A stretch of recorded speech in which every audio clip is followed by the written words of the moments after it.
it on the slide. Look, you're not even my students. I'm already reading slides to you. Making our profession more professional. I gave this talk about 2 years ago at B-Sides Asheville, and it kind of had some strong reactions. And my idea here is to make you think. If I don't convince you, that's fine. And I can be wrong. I mean, look at my first wife.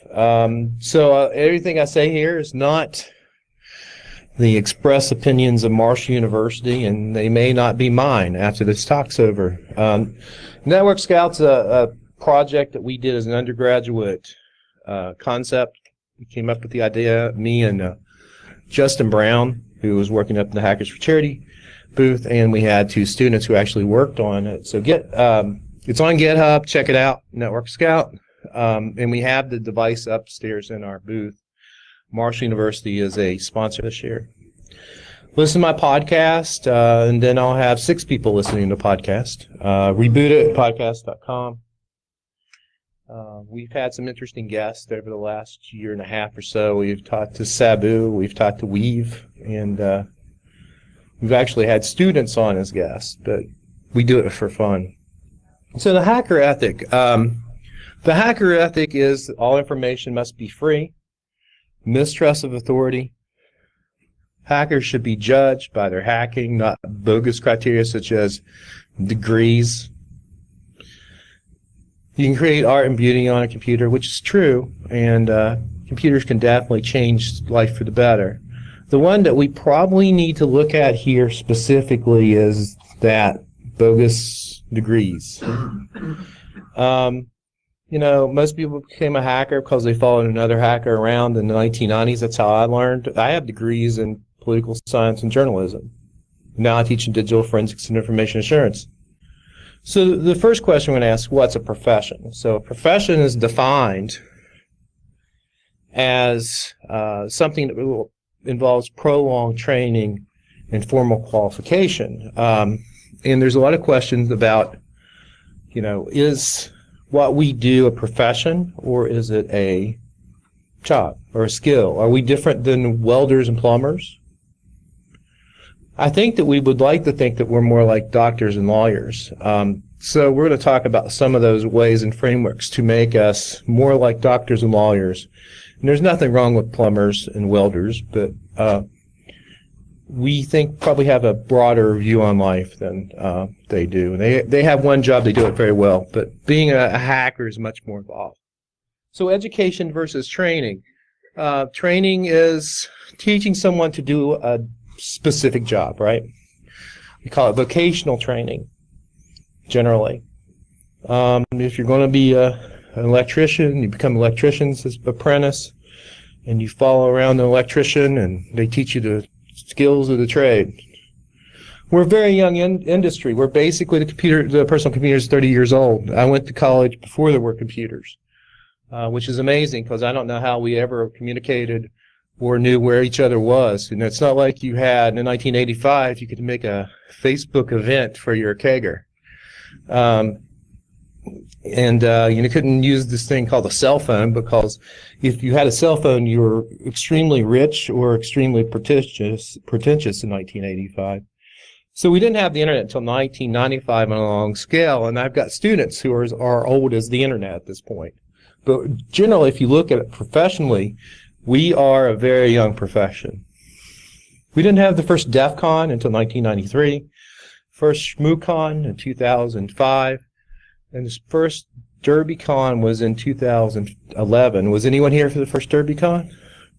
Yay, DerbyCon. I was here too. So we suck at what we do.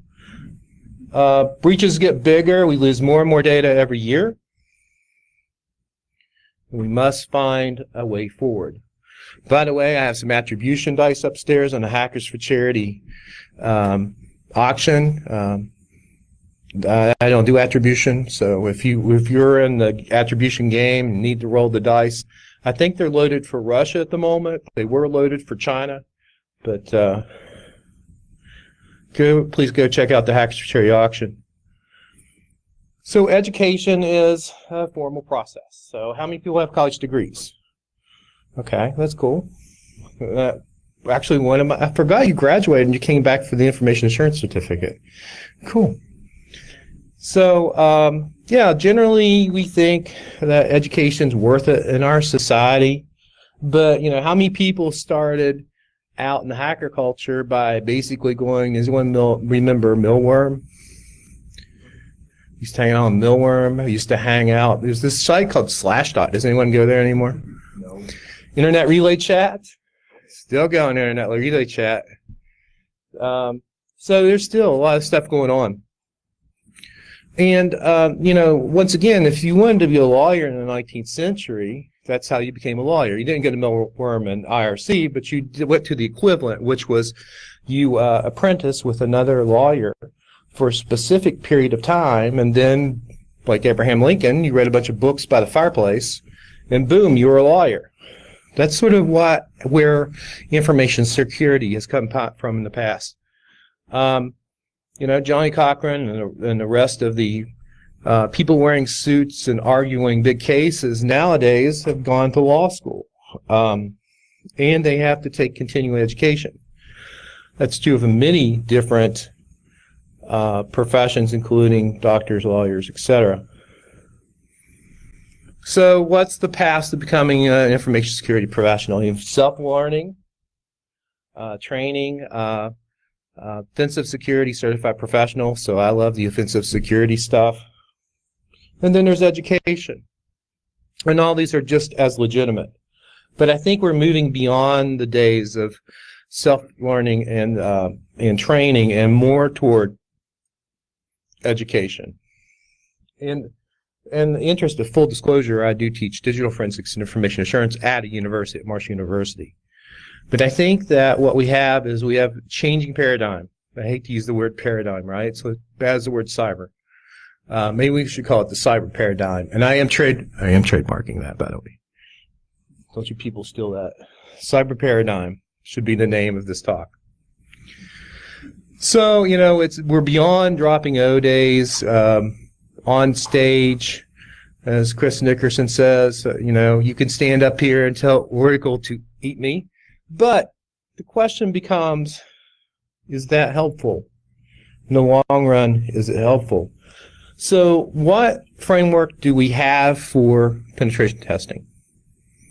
There's a few out there, but what's the one? PTES, right. And I use the PTES to teach all of my students because it's a very good framework. And this is what I'm trying to say here is that we need to start moving toward standards in our industry and start adopting standards. And I think the PTES is pretty widely accepted among the people probably in this conference. But I'm also on the NICE framework, and I work on the National Cyber Watch curriculum committee. They don't know what PTES is. They're still teaching using very old learning objectives and very old textbooks. So part of our profession needs to be to educate people who are doing the education what real-world skills that penetration testers need. And of course, here's another example of that. It's an emerging standard, but an emerging standard is better than no standard at all. Yes? Is your talk about making penetration testing a more professional field or making InfoSec a more professional field? InfoSec. We're just going to talk specifically about penetration testing because that's an easy example. Okay, and then we're going to go on, we're talking about like the CISSP, for example. So we have accreditations now, and we have CISSP. But it's not really the best accreditation for penetration testers. I really think that we need to look at some. I hate to say this, but we really need to look at some sort of exam, such as are taken by lawyers have to have a CPA, right? Doctors have to pass boards.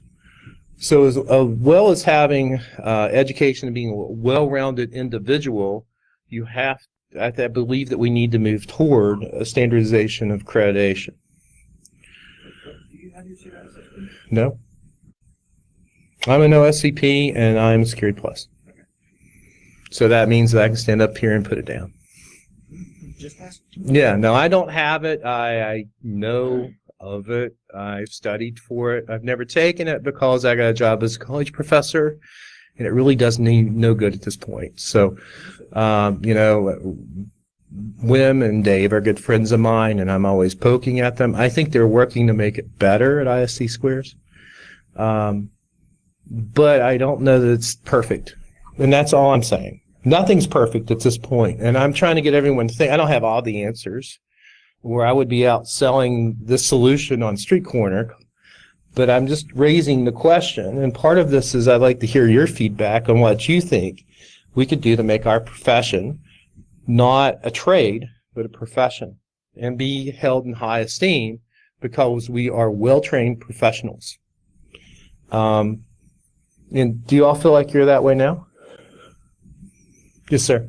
I don't. I feel like we're the auto mechanics of the business industry. Right. Everybody hates us. Right. But when they need you, they expect you to jump through hoops and come running. Oh, yeah. They want it, they want their oil changed, but they don't want to bring the car to the garage. Right. Yeah, and I think that, IT has always been a cost center. It's like, it's not seen as an asset. So, one of the things that I tried to instill in my students is that we're there to guard what makes that business money and to enable whatever makes that business money. So, yes, sir. And to that point, Mm-hmm. and to his point as well, you're talking about the OSCP and you're talking about penetration testing. Right. Okay. The reason they see us as a cost center and they don't want to call us is because in those cases we don't relate to the business. I agree. We do a very poor job as an industry of relating to business. We work sort of in our own narrow areas. Even if we relate to the business, we don't always bring in any revenue. So Right, that's true. And not an asset. Well, But by the same token, when you buy business insurance, that's always a cost. It's never an asset, but it'll cover your asset. right. That's true. And I'm seeing more and more assessments coming my way whenever I do consulting in the summertime, is where somebody wants to buy cyber insurance and they need to make sure that they're doing what they're supposed to be doing. So if they do have a breach, they're going to get insurance to pay. And as someone who spent 20 years working in law firms, I know very well the insurance companies don't want to pay any sort of claim. So now they sort of have this checklist you have to go through. And unfortunately, it's much closer to compliance than is actual penetration testing. So yes, you've checked the check boxes, but are you secure? That's a totally different question. So in the case of accrediting professionals, step 1 is education. Step 2 is hands-on skills. I don't think that we have a lot of educational institutions teaching hands-on skills. There's a lot of emphasis on theory and book learning, but if you can get down and dirty with the tools, you're going to have a much better education. Yes, sir. That's the thing, right? They say that we're a career, not a profession. Others that they consider to be professions, they're almost all embedded in the standard brick-and-mortar institutions. Right. And we're not necessarily embedded in the brick-and-mortar institutions. Not yet. After the brick-and-mortar institutions, there is a government licensed body that provides necessity. Right. You're an accredited institution. Right. And after you're an accredited institution, specializations in each of the fields. But we don't have any of that hierarchy because we develop outside of that hierarchy. Right, and I think that that's changing, though. We're seeing more degree programs come online. Some of them are good. I think my own degree program is very good personally. Well, because we're very highly hands-on in digital forensics information assurance at Marsh University. So these people up here are actually using tools. They're using tools they're using in the field. And that includes Kali Linux, Metasploit, access data. And they actually leave school with certifications on the forensic side. And Celebrite, too. We just became a Celebrite shop. Yes, sir.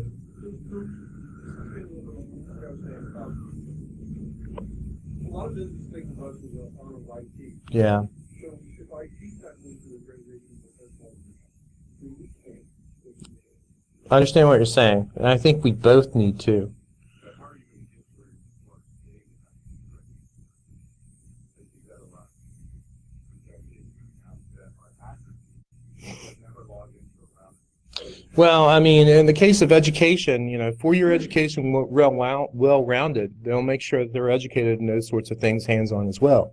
Protocols, network administration is part of this big ball of wax, as well as Kali Linux and popping boxes using Metasploit.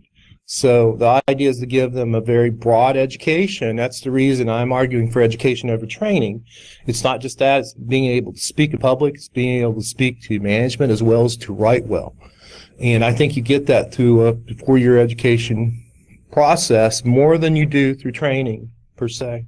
I've got a lot of questions. Yes, we'll start there in the back.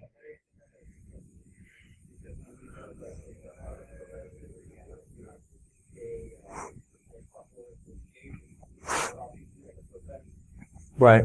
I'm not saying maybe you don't. Once again, I'm raising the question. And I'm looking for you all to give me feedback, and that's an interesting point. Why do you have to have that split? Yes, sir. So you mentioned that it would be ideal that you go through education program and not be well-spoken, state management, and have these skills, and it's great. But it's the antithesis of our industry. Our industry attracts individuals who do not like talking. I understand. We're very black and white oriented. They don't really do shades. Well, Describing as an MBA. It's the IT, and that's great. I don't think it's an MBA. I think that I could put Wyatt up here right now, and he has technical skills and also the skills to talk to business as well as speak in public. I think it's possible. I understand where you're coming from. There's a lot of people who are attracted to our industry that don't like to talk to people, and that's fine. They'll end up in jobs where they don't have to talk to people. But I think for you to be a well-rounded individual, generally you should still have the opportunity to have that sort of learning and lifelong learning. And then you may accelerate at it, you may not. It just depends on where your talent lies. Yes, sir.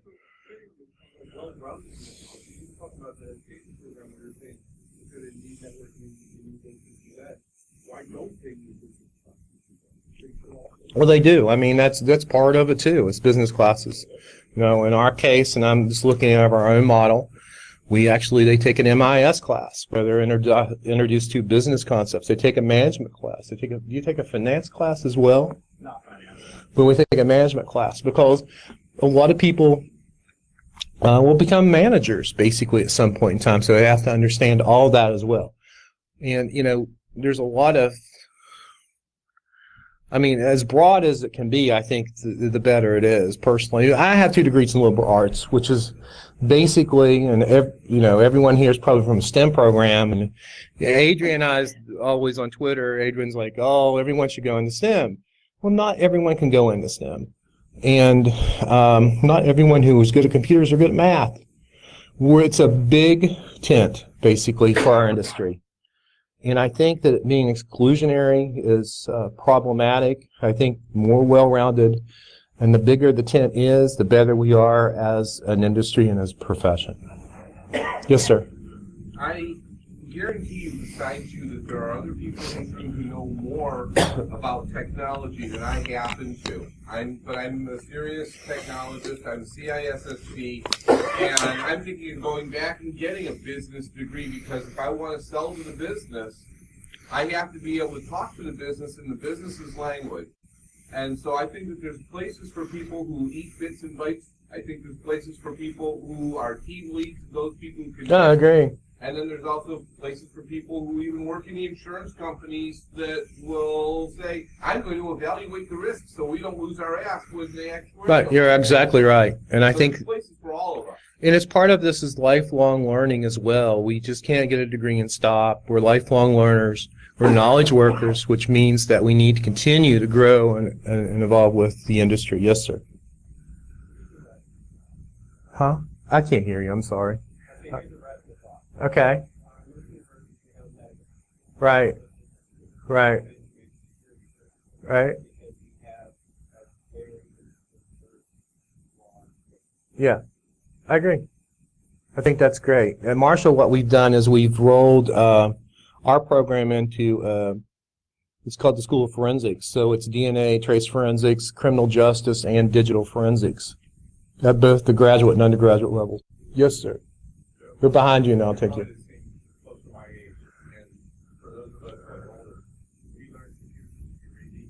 You Yeah. Yeah. So we happen to have a friend at school who owned a computer. We were too poor to have one, and the teacher had it. So that's Right. how we learned computing, how we learned about InfoSec, everything else. We broke. Right. So until the education goes down to children, until it goes into our schools at a young age, it's never going to have this potential until it's taught at the elementary school level. Yeah. I agree. Yes, sir. I'm sorry? The key thing, one is, if you want to become a doctor, you want to become a lawyer, you have only 4 years of school. Now you're going to much more than 4 years of school. If you want that, well, think about education pathways. I agree. To your point about schools not teaching you, that's the same crap my schools teaching us. I'm teaching you. Right. Yeah, that's true. And there are some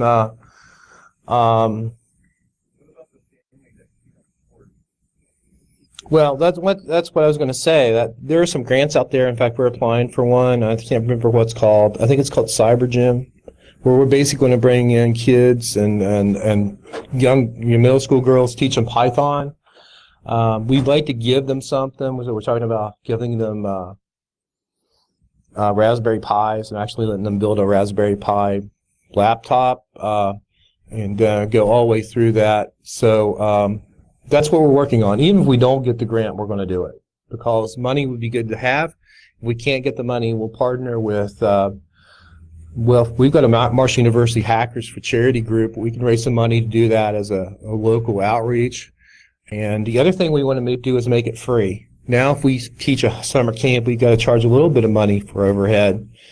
If we can get a federal grant or figure out how to raise the money through Marshall University Hackers for Charity, then we can do that for free as well. But yeah, part of this is outreach, and we're also going to do a camp for teachers, teach them Python. I taught Python to girls this summer, had a wonderful time, and I think that teachers would be another area they can incorporate something like Python into math classes, solving math problems using Python, for example. And they're not getting it anywhere else, so we're kind of out looking to do a lot of outreach with that coming up this coming summer. We're already planning on doing stuff next summer. Any other questions? I don't even know how much time I have. 1 minute. Damn, okay, I'll talk real fast. So we do have a culture, cultural divide, suits versus hoodies. We really need to try to reach out to each other. I'm really sick of the word cyber and putting the word cyber for everything. I understand that NIST is looking at changing the digital forensics to cyber forensics, and I just threw up in my mouth a little bit. We in InfoSec tend to create a lot of drama among ourselves, and then we fight like middle schoolers on Twitter, and I'd really like to see that stop. It does not make us look professional. We also tend to turn InfoSec into an ass showing contest. And, you know, foul language is part of this, but when you let it all hang out or you play these games of gotcha with people, it's part of the whole hacker ethic of authority sucks, authority is bad. That's fine inside our community, but we need to probably watch it.